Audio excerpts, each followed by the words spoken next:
Assalamualaikum warahmatullahi wabarakatuh. Kembali lagi bersama Bapak dalam pembelajaran fisika. Kali ini kita akan membahas mengenai hukum kekekalan energi mekanik yang melanjutkan dari materi sebelumnya mengenai usaha dan energi.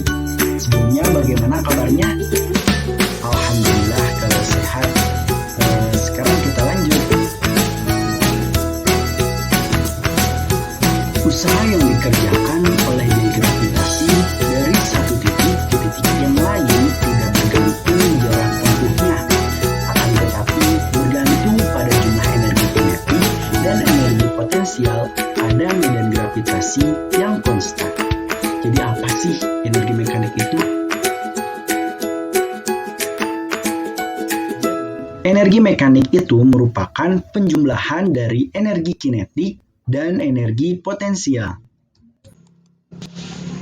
Nah, perumusan hukum kekekalan energi mekanik.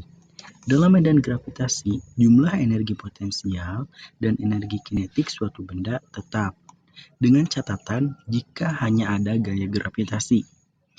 Pernyataan tersebut dikenal sebagai hukum kekekalan energi mekanik. Seperti pada gambar, sebuah benda bermassa M jatuh bebas, berarti jatuh dari atas. Pada posisi 1, posisi di atas ketinggiannya H1 terhadap acuan. Acuan di sini berupa lantai. Sesaat kemudian, benda berada pada posisi 2 dengan ketinggian H2 terhadap acuan. Nah, dikatakan bahwa pada benda terjadi pengurangan energi potensial yang besarnya sama dengan usaha yang dilakukan gaya berat. Nah, dapat ditulis dalam persamaan matematis W dengan negatif EP2 dikurangi EP1. Kenapa negatif? Seperti sebelumnya, bahwa ketika ke bawah maka nilainya negatif. Nah, pada posisi 1, kecepatan benda V1, kemudian benda turun hingga pada posisi 2 dengan kecepatan V2. Pada keadaan tersebut, kecepatan benda bertambah karena pengaruh percepatan gravitasi, sehingga usaha yang dilakukan benda sama dengan perubahan energi kinetik, yaitu W sama dengan EK2 dikurangi EK1. Nah, berdasarkan persamaan 1 dan 2 tersebut diperoleh EP1 dikurangi EP2 sama dengan EK2 dikurangi EK1. Atau dapat dituliskan EP1 ditambah EK1 sama dengan EP2 ditambah EK2. Nah, sebelumnya sudah diketahui bahwa persamaan energi potensial dan energi kinetik. Di sini EP itu energi potensial. Yang persamaannya itu EP sama dengan MGH.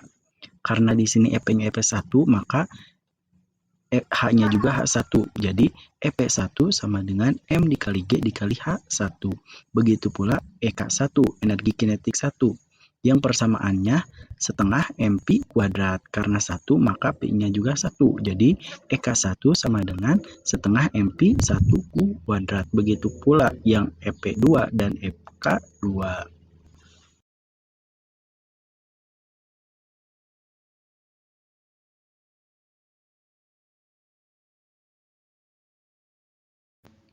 Selanjutnya, penerapan hukum kekekalan energi mekanik pada kehidupan sehari-hari.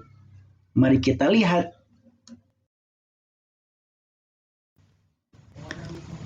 Oke, yang pertama, roller coaster. Bisa dilihat dari gambar berikut.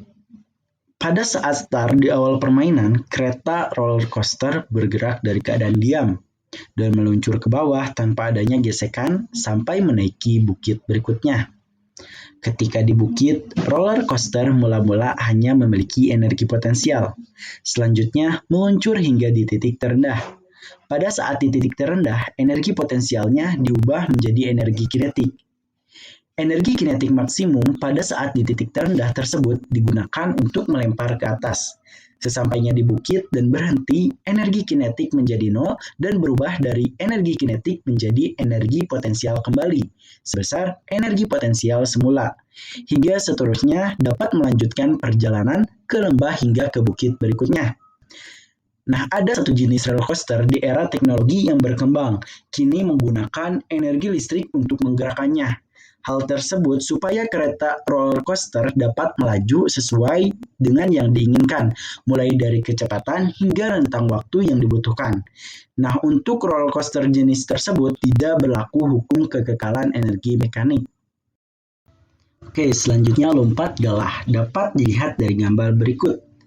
Seorang atlet pelompat galah saat berlari mendapatkan energi kinetis.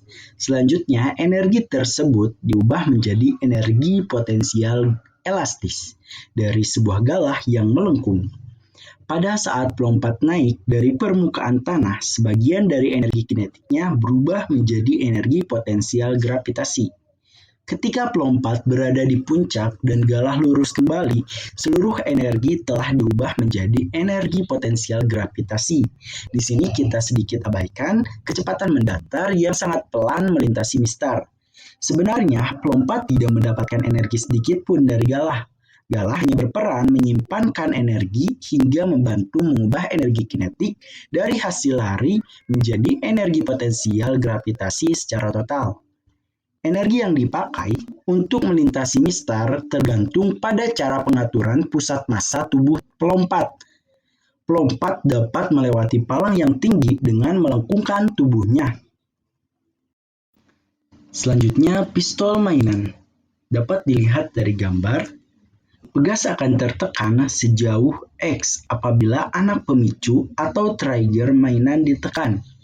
Hal ini menyebabkan pegas menyimpan energi potensial pegas, sehingga kecepatan pemicu atau trigger menjadi nol. Apabila pemicu atau trigger dibuka sampai pegas merenggang, sehingga energi potensial pegas dipindahkan pada peluru dan diubah menjadi energi kinetik, maka peluru melesat dengan kecepatan P2.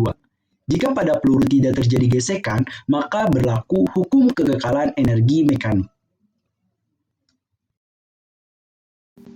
Oke, contoh soal untuk hukum kekekalan energi mekanik bisa di-pause atau enggak Bapak juga akan membacakannya.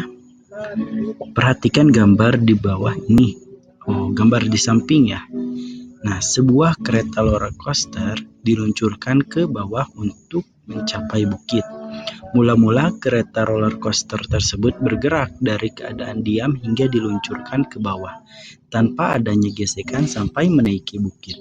Nah, jelaskan hukum kekekalan energi yang terdapat pada roller coaster tersebut. Boleh di-pause dulu dan dijawab sesuai pemahaman.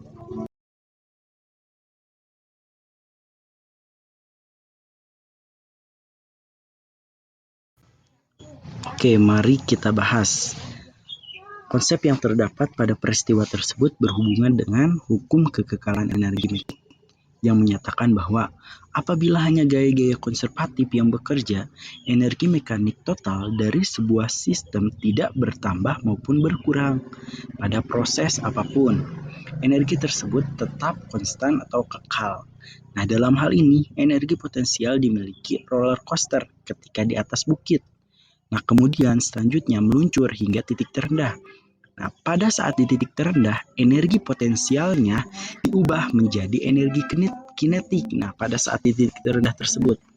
Nah, energi kinetik maksimum pada saat di titik terendah tersebut digunakan untuk melempar ke atas lagi. Nah, sesampainya di bukit dan berhenti, energi kinetik menjadi nol dan berubah dari energi kinetik menjadi energi potensial kembali sebesar energi potensial semula. Nah, hingga seterusnya dapat melanjutkan ke lembah hingga ke bukit berikutnya.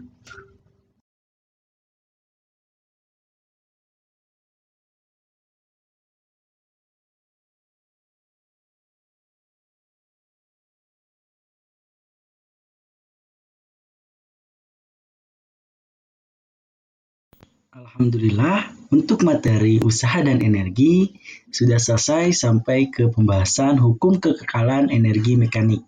Sebelumnya, untuk materi hukum kekekalan energi mekanik, silahkan dikerjakan LKPD yang telah diberikan. Terima kasih, mohon maaf apabila ada kesalahan. Assalamualaikum warahmatullahi wabarakatuh.